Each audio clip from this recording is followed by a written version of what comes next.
fire, structural fire, motor vehicle collisions. But out with that, it's just so much rescue work, random, like up the gondola, taking folk off, and the most bizarre rescues. Cats out of trees. Cats out of trees, medical events, phenomenal things. You know, you get some right strange ones along the way. And is this like? Do you think this is you'll do that? You'll pursue it up to the to go career at it. Well, just to go up the ranks a bit more, or you're happy where you're at, or it's one of those things, you know. It's like you get in with a wee idea. I was quite happy just to go in and be happy at firefighter level, and then when I got there, I was like, you know what, I fancy going QFF. Now QFF, I'm about to start doing my drivers. I'm going to do the you start with your class 2, so I'm start sitting that test at the minute, and then they take you up to sort of lights and sirens, and that's when it starts to get a bit full on. Then you know you'll be the driver. Yeah, driver. Doubling up as the pump operator. He knows it. He knows it. We'll get you in. Oh man! But so that goes in parallel with it. You can go off and do line rescue. You can do more paramedic based things as well. So there's so many options. It's great for that. You know, there's some awesome life skills you pick up from it. And so you must be qualified like first aider and that. Yeah. We do that, and then there's all sorts. There's no limit to your first responding courses you can go on and whatnot, and just get better and better. I really enjoy the patient care side of things. Yeah, right. It was a wee bit intimidating at first, but then, you know, you've got your role, and like you just know what you're looking for, and it's you're a man of the people. Yeah, and that's it. Masses are. You turn up often with a motor vehicle collision. You put your least experienced person in to deal with the patient in the nicest possible way. Yeah. Because they're doing the bedside manner. Obviously, paramedics will be helping out there as well, but you need your other crew cutting out with to give access and quickly away in helicopters and whatnot. So it's straight away it's bedside manner and be with the people, and see when you get the sort of the happy endings, you meet them like months and months later. Really raw look That's at life. That's got to be great, know? It's and it's a constant reminder, you know. Sometimes we go back to work and you hear the same people moaning about the same arguments and things, and it's like, man, but like a raw vision literally saving lives. Yeah, that's cool, man. It's brilliant. It's nice being it's such a team event, isn't it? It's just like people just rolling over each other, and you don't often understand what's happening sometimes. It can be you're that regimented in what you've got to do. You get it done and you do it with your people. The job can be over in 10 minutes, and it's like you stood there just shell shocked, and then you always go back to station and debrief everything. And do you get any sort of counselling and all that sort of stuff if you want it? Certainly, and it's brilliant for that as well. And you know, it was something I wondered when I was joining up. I thought, you know, you see the sort of old school mentality in New Zealand sometimes in the building sites, and I think, is it just going to be rough and ready, you know, and get it done? But it's FENS, Fire and Emergency New Zealand, is a very dynamic and future thinking organisation because, you know, the year's 2021. We all know how tough things can get for folk out there, and the support networks are phenomenal, absolutely phenomenal. Because that'd be a big thing, I think. Yeah. And it's one of the reasons I'm glad I don't do it, because I think if I saw something horrific, I've seen a few horrific things in my life already, and I still think about them sometimes. Like, well, that was mad. Yeah. I wouldn't want to see him weekly, you know. No, I mean there is a degree of like desensitizing from it as well, and you have to. I mean, of course. You can turn up to, because when you turn up to a job, it can be sometimes people's or families' worst ever day, you know, and they come to the truck screaming and shouting. You can't start crying as well, you know. You guys have got a job to do. Like, what's you're right happening? It's you've got a job to do, and you've got to get it done, and that's it. And but afterwards, you know, I think the greatest you get a phenomenal like sense of family with the brigade that's there. This is a great thing because it's all volunteer as well. It really does boost back to the volunteer thing. It really boosts the cause of how tight everyone gets. I suppose everyone's there because they want to be there. They want to be there, and I want to be doing it all the time. It's great. Work and life get in the way. That's the only thing. That's it. Yeah. Oh man. Have you ever thought about like faking a page to get out of work? It's the worst karma going in it. It happened a few convenient ones over the years. Oh man, I'll tell you what happened. You'll be like, oh lads, pages, I've got to go, and then you'll crash your car on the way home. Need the fire brigade. That's it. I know. I don't know about karma, but I certainly shouldn't be playing with fire. Oh man. That's cool though. No, it's good. It's a lot of fun, and yeah, it's one of those ones. I turned up thinking, I had half an idea what the role was and what was going to be going on, and then the more and more you get involved, it keeps going. It's kind of like with the band as well. I thought, right, I'll play one gig, see how we go. Let's see if we can do an EP, and we'll put it to bed at that. Yeah. And we've got lots of other things lined up. It just keeps creeping in, Well, let's. We've kind of covered a lot of the fire there. We might come back, but if we just quickly move on there to what's going on with the band. We're currently recording again. Yeah. Exciting times. How do you find it? It's not like it is in the movies, is it? It's funny, man. Recording is something I've always done. I mean, even just, for years, like back in England, even making stupid songs and stuff. And even now with the podcast, I'll just bang out a quick little tune. I like that. I've got no problem doing that. I know Dave really struggles unless he can hear like the full band. Yes. Him and just a click track is not going to happen, It's great. Seeing you go for it is amazing. You've just got it all in your head, and you're just so just like mathematically almost to see the way you can put it down. It's like you just know where it's all there. And it definitely, when I start recording, I was like, really benefit from hearing a wee vocal at some point or a wee drum roll, because it just puts me back where I am. I'm certainly not counting my bass lines or whether I'm following the melody or however I'm playing the song. Well, that's it, because in the early stages of recording a song, obviously, you've got very little. I mean, Martin has to record all the drums from his imagination. Yeah. It's just like, he's got no cues. He just has to remember it all. Yeah. I know he makes little notes and stuff. He plays for about 6 bands. I don't know how many songs he continues to play. At least I'm happy to just play along to the drums. But you're kind of half thinking about what you're doing and half thinking about what's coming next and all that sort of carry on. But it's sounding good though, I think it is, and there's how it's brilliant when you start to see or start to hear like the next part come in. I play like when we're doing the song "Payday," it always gets a crack. I remember the first time we played it, it got a banging reception. Yeah. I was like, how has anybody else heard this song? Or how just it's that chirpy, jumping straight into it quick. I wrote that one. Yeah, real attractive. Just saying, I wrote that one. So that one, the way that's been sort of coming together, and I think all we've got to put on it's Gav's vocals now, isn't it? Yeah. It's just even just through Martin's speakers there, and this is without any of the mastering, the mixing. Yeah. I cannot wait to hear that. Yeah, it's sounding good. Yeah, I mean the first little the hot plug-in EP available now. I like that. Sounds really cool. Yeah. It's one of the things I don't know who's listening to it. No. The numbers are going up. People are big in listening Greece. to it. Oh, we really? Yeah. Someone in Greece is listening. I just love that. I think some guy's sitting there drinking ouzo, pumping ginger. Well, it's funny because this podcast, I get to see all the stats, and it's pretty good what they show me. It's you can see like what town people are listening in.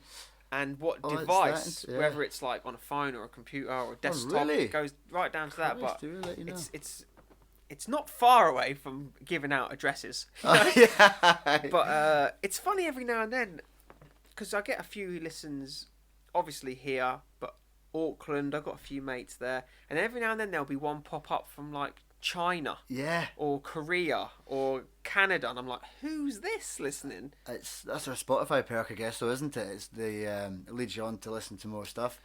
But I just wonder how you get on those set lists and where it all goes when it goes off, because we've just experimented largely with it, haven't we? And it was just great for me. It was just great to hear it on. It's funny as well now because Spotify they don't give you nothing anymore. I literally got a message today from Graham Crawford, big up Big G. Big G.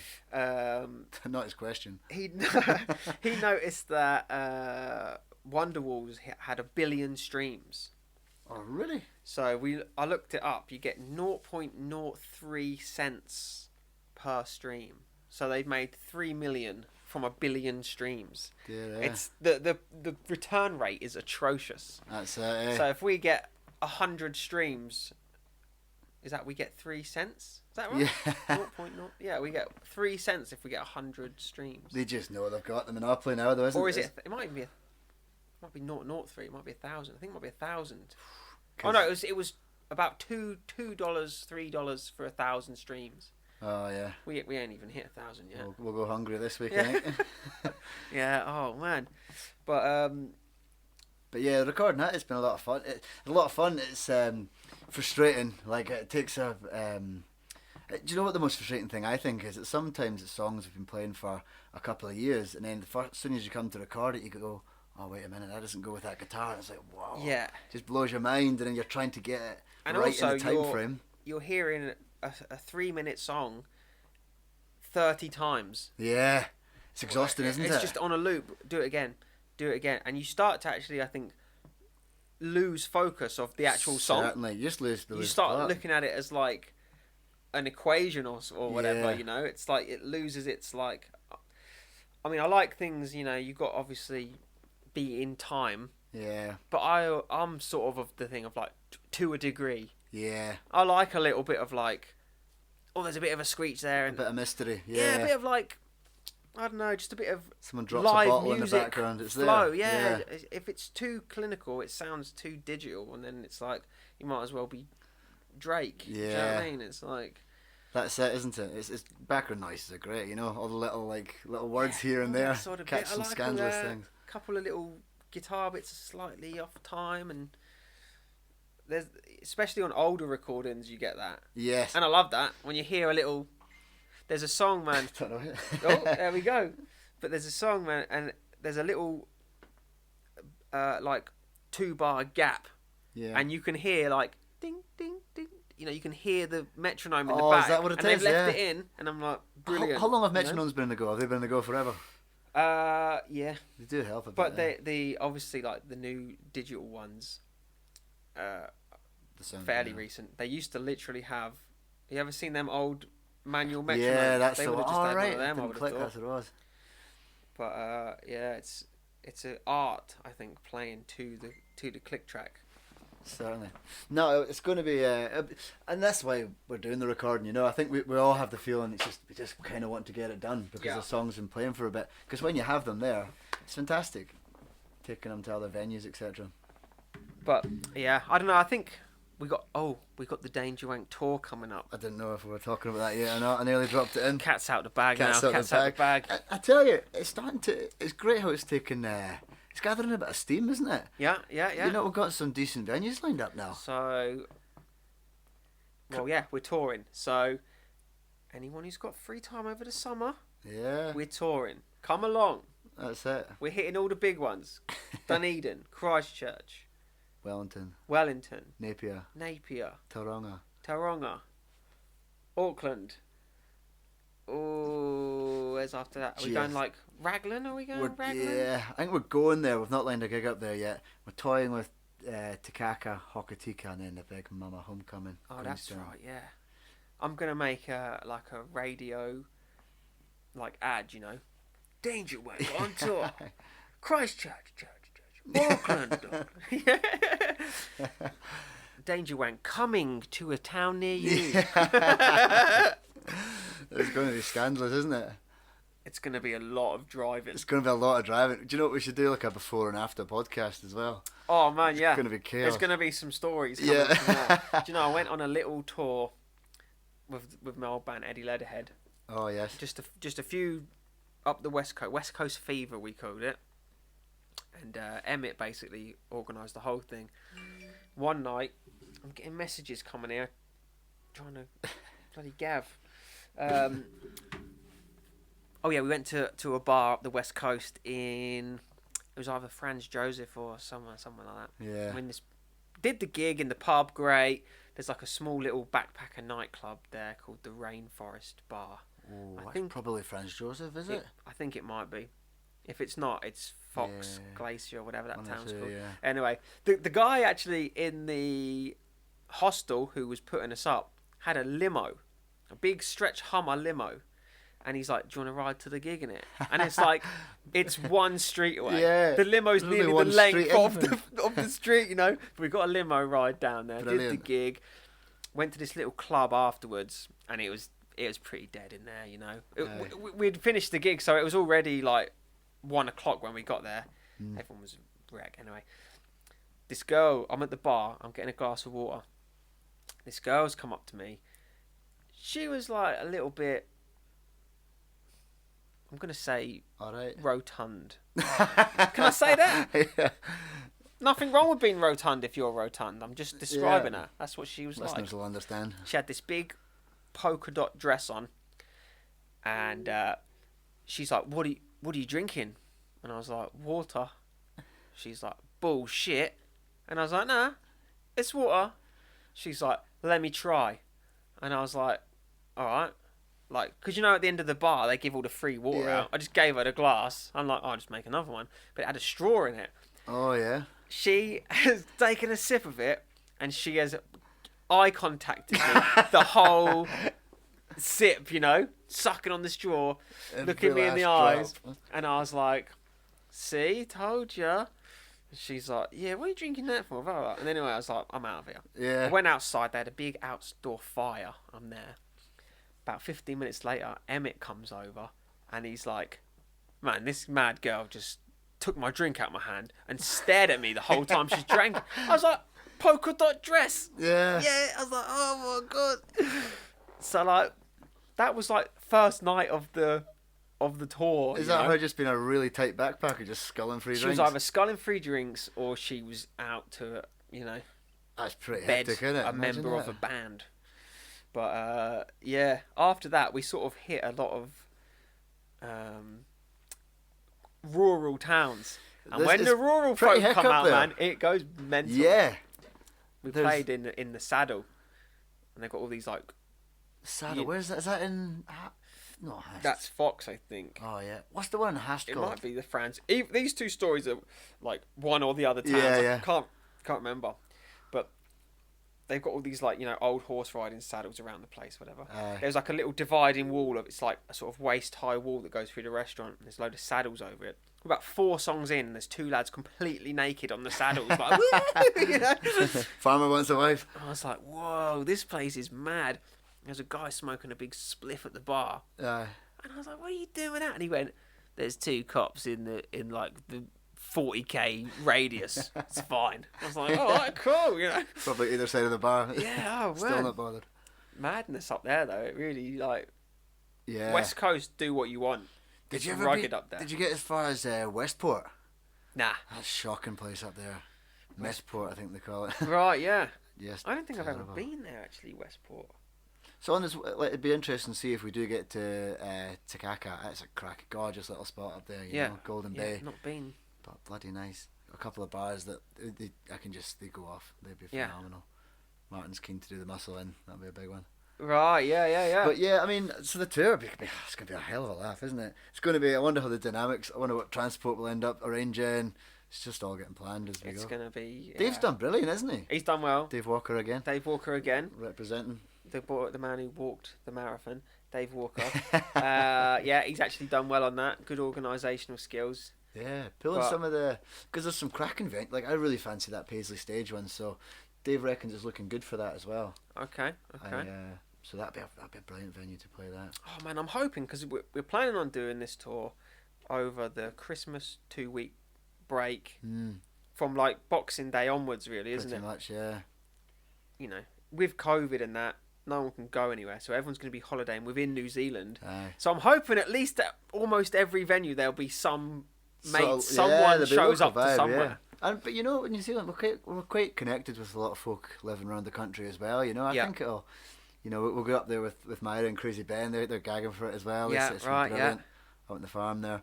But I think it'll go good, and I just think it's now time as well. I think Christmas is perfect because it's the only time you can get gigs on Tuesday nights and Wednesday nights. That sort of time of year, you know. Yeah. And just as you say, no one can leave the country at the minute. Captive audience. They've got to come and see us. Yeah. What else are they gonna do? I know. Get the posters up. Get the word out. Oh man, that's it. As soon as it's all confirmed, posters, T-shirts. I've got to make them a radio advert. Yeah, it's all gonna be going, Just man. kick off some merch, eh? But yeah, Might find you a wife. Yeah. I think you're the only single member of the band now. Holding out. Yeah. Queenstown's number 2 player.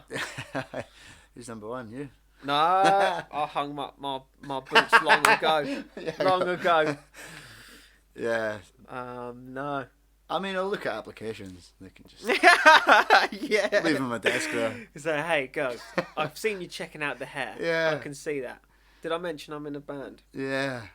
Fireman as well. Eh? Fireman as well! Oh, man. Things you got to do for a sniff in your 30s, mate. Well, I mean, I don't know if you want this to go public, but there was a story you told me recently about. I think you pissed in someone's suitcase. Oh yeah. How much longer we got here? Oh, it was just one of them. You were like, and that wasn't even the worst bit. Oh, man. Yeah. That was a disaster. That one. Yeah. I won't go into it. The old drink situations. Too many big box, mate. They're to get you. Too many big box. Too short a time. Yeah, I've heard some fucking horrendous stories around Queenstown. You know, just people just get so carried away, don't you? Whatever's going on, and then next thing they're like, "You're never gonna guess what happened." Wet the bed. Well, this is what I'm trying to do, right? I'm trying to set up on this podcast that people write in with some great embarrassing stories. Yeah, that would be embarrassing or not, I don't, But I think everyone's so terrified about. Oh no, they've sent it to me. Well, It hasn't got to be about them. I wouldn't know if it was anyway. I'm keeping anything anonymous. Yes. The best story I've had so far is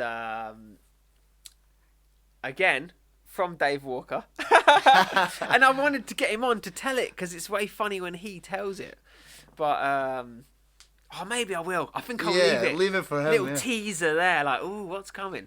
But seriously, if anyone's got a story of any sort that's worth telling, because I don't know if I've really mentioned before, but I've kept a journal since I was like a teenager. And what a brilliant thing to do, isn't it? Yeah, well, it started out as a sort of like, I used to be a bit of a worrier. So it was like, write down what's worrying you, and then when you read it, you're like, what am I worrying about that for? That's ridiculous. It's excellent, yeah. And then along with my art and stuff, it's formed into this like book that I've had for 20 years now. Awesome, whatever. Yeah. And I look back on the ones from 2 years ago and I'm like, who is this retard who's written this, what was I talking about that for, But it's still going, but being the sober person in the world's drunkest town, yes, I see a lot. Absolutely. And I'm like, some of it goes in a book, some of it doesn't, but I generally, if I haven't got something nice to write about someone, it don't go in the book. Yeah. I've got no time for remembering that sort of thing, No, you know what I mean? Boring. But there's some belters in there. Oh, I bet. Because you forget them all, innit? And even if you're, like, whether you're sober or whether you're a drinker, you just forget them anyway, and then something jogs your memory and it comes back, but... I mean, I've just picked one here, off the thing. Oh, this is the journal? Yeah. Look at this here. Last night was madness. Dear Diary. This is from September. Oh, I don't even know what year this was, man. Got no idea. But I would like to maybe start doing, stories from the diary. Yeah. So this one here, right, I've just looked here, this first page here. This is when I'd literally just moved into the Longwood house, and it was the Gibston Valley Mini Fest, which was the first ever King Beats. Yes. The first unofficial King Beats. And it was a story about... Well, not a story. It's like a little document of what happened there, because it was all a bit mad. And I remember most of it, but it was busy. But let's have a look. I was there that night myself as well. See, here we go as well. There was a little jam session after we played, and then a group called the Plebs. Dave Walker. That's where I met him this night. That's the first time I met Ted, who played with Dave that night as well. Three Irish lads playing in about an hour and a half of covers. The band were a lot more into them, but they were a bit drunker. So I'm giving them a bit of leeway. I played with them that night. I just got up and jammed with them on the drums. Right. And we did the first song, and Ted was like, I mean, everyone was hammered, He's just like, my amp's not working, man. Yeah. And everyone's just like, drunk as well. Yeah, it is. Yeah, what's going on? And I've gone over and oh yeah, his guitar's plugged in. Followed the lead, and it just went into his bag. He wasn't even plugged in, man. I was like, oh jeez. That was a cracking. And do you know what the Plebs? That's when I met Dave as well, you know. And what a brilliant little band they were too, weren't they? They never really had a regular drummer, did they? Nah, apparently they did record a song with our drummer. With Marty. Yeah, they never paid him for it. Marty's dark about that, isn't he? Still sending the invoice. Oh man, that first King Beats thing. I remember Ollie was dressed in a suit. He was dressed as a gingerbread man. Aye. And he ran it. He couldn't see where he was going. He ran into a tree and he knocked himself out. Oh, there's a few injuries that one as well. Do you know what? That's the first time I met Ted. I remember, got to know him quite quickly that night, but he got drunk really quick. And I've got this vision of me, had a bottle of vodka upside down, just sculling. I thought, this guy is mad. And I put him to bed 3 times, and I'd seen him walking about the 4th. I was like, I can only do so much. Yeah. And do you know what? Next day, I remember driving past 1876, midday, and there he is playing guitar again. Big graze down the face. Yeah, just. It's like local rock and roll, loving it. And then, unfazed. You go through, fast forward a few years. Yeah. Look at Dave. Apparently he's got a life, 9 to 5, and you're out here still rock star. Led us astray. Oh well, I mean we're sort of up to like almost an hour. Oh, have we? Time flies there. So, I mean, anything you want to just chuck in there? No, that's it. When I came out, I was a bit nervous. I was driving on the drive out. I was like, right, let's make a few short-term goals. Don't swear. I don't think I've sworn. Okay. That's good.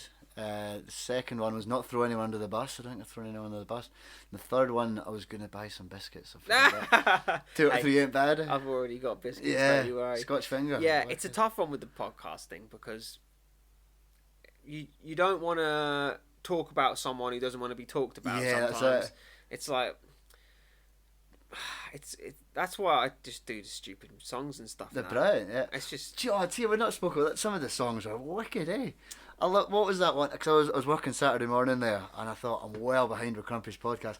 The one about I think some of the hits we've had is "Your Mum Looks Like a Baked Potato." Yeah. We had one. What's wrong with this sort of like they had like the organ or the accordion doing that sort of bouncy sort of beat as it's going through? It was wicked sound. That's from my rap career days. Yeah. That's the one about Eva's. Eva's, yeah, that's it. The bacon baps. Can't wait to see a bacon. I was loving that one because it's such a good little beat to it as well. Yeah, because the woman who owns that cafe, she's Polish, and I was trying to make it sort of like, I don't know, if that is even remotely Polish sounding, but in my head I was like, really? That's sort of what they listen to, I think. Yeah. And I remember making it and playing it to her, expecting like, whoa, and I got one free breakfast out of it, I think. And you had to go to Australia, and then I had to go to Australia, so. But that's it, bittersweet, really. Leave the book open. It was wicked, man. A lot because it's dead relatable, those sort of songs, and everyone's like, "Oh yeah, I keep going to that cafe, but never saying into her." Yeah, yeah. Oh man, it just became this like weekly, like thing where it was so over the top. Yeah. I used to try and ask her out just because we were there, even though everyone knew she would say no. But it was just like this thing. How creative can we get? You'd like finish your breakfast and then I'd write my number in tomato sauce on the plate and then leave. Just be like that. This is the one. She's gonna call me this one. Never did. She gives you the same no every time. Yeah, heartbreaking, isn't it? Oh man, I don't know if I spoke about it on that. I remember once saying to her like, I got convinced by my friends like I think she's keen, and I've gone up and everyone can hear what you're saying in there. Yeah. And I'm like, hey, you want to hang out this weekend? And she just goes, no. Your voice goes up 3 octaves and like, she drops it. I'm probably busy anyway, actually. Bacon roll again. Yeah. I'll get that to go. Yeah. Actually, I think.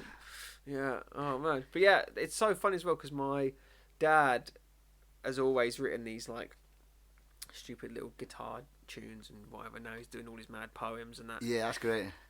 But it wasn't until like even recently, really, when I sort of realised, oh right, that's where I get that from. Yeah. I always thought my songs were like this whole different thing, because they're like a different format. Yes. When really, I'm just like an imitation of my dad. This is like a contemporary thing, isn't it? You can't see it because you're right in the smoke of it. Yeah. But then 10 years later, you can look back on something that's like, that's how he acts in that situation. That's the same immediate emotion. It'd be great if you did a podcast with your dad somehow. Do you think you could do it through a stream? It would be different, I guess, but I'm sure I could probably, do that'd be something. funny. I'd love to. I mean, he'll be listening to this one. It'd be great to get him on to talk about like back in the day when he was like on the cruise ships, traveling the world, mad stuff going on. But it's like he's never really divulged any of the madness. What better time? Get him live, get him cracked. Yeah, to the world. Yeah, it's pure exposure. Yeah. Oh man. Oh, it'd be magic. But yeah, there's a few. I know Gav's dying to get on. Oh, is he? You've skipped the queue a little bit. He'll be raging. Fast tracked. But he's got like his whole musical past to talk about, and then try and get DJ Dave Lanark, on. we used to call him. I don't know, whoever else. Yeah. If you want to come on, just message me. Yeah. We'll line it up. Pre-tour, after tour. I need to get some more women on. I think even the balance a little bit. I like what you said about the keeping get the embarrassing stories in. Could we feature at the end? Right. When you get home, Alan, send me an anonymous email. I've told you all my embarrassing stories. No, straight away. Because that's what I need. I just need to get it so I can read it. But with the if the names are changed, then it's like whatever, isn't it? Who's ever gonna... I was trying to figure out a way that people can email me anonymously, and I can't figure it out. Back to the old school. We let her through the door. Just run away on a postcard. Drop it through the mailbox. Keep it anonymous to protect the innocent. Protect the innocent. Yeah, absolutely. Oh well. All right. Well, let's fucking fantastic. Yeah, that's good. Call it a day. And if anyone sees Alan in the street, give us a wave. Give him a wave. Tell him he's done a good job for the community. Ladies, he's available. Yeah. And have we got anything to promote? We got a Danger Rate gig coming up. I don't think. I think we're a wee bit. Nah, I think we get this recording done. Yeah. Done and dusted. We'll try and get the hours in. So yeah. You've done everything pretty much anyway. My bits are done. Leading the charge. All right. Well, yeah. If anything comes up, guys, I'll let you know. Get your embarrassing stories in. That's it. Plug that. Yeah. Tell everyone as well, because I know everyone's got them. Yeah, absolutely. Decent. We'll keep you safe. Well, on that one, I'm gonna do the ultimate traditional outro. Goodbye. Sayonara.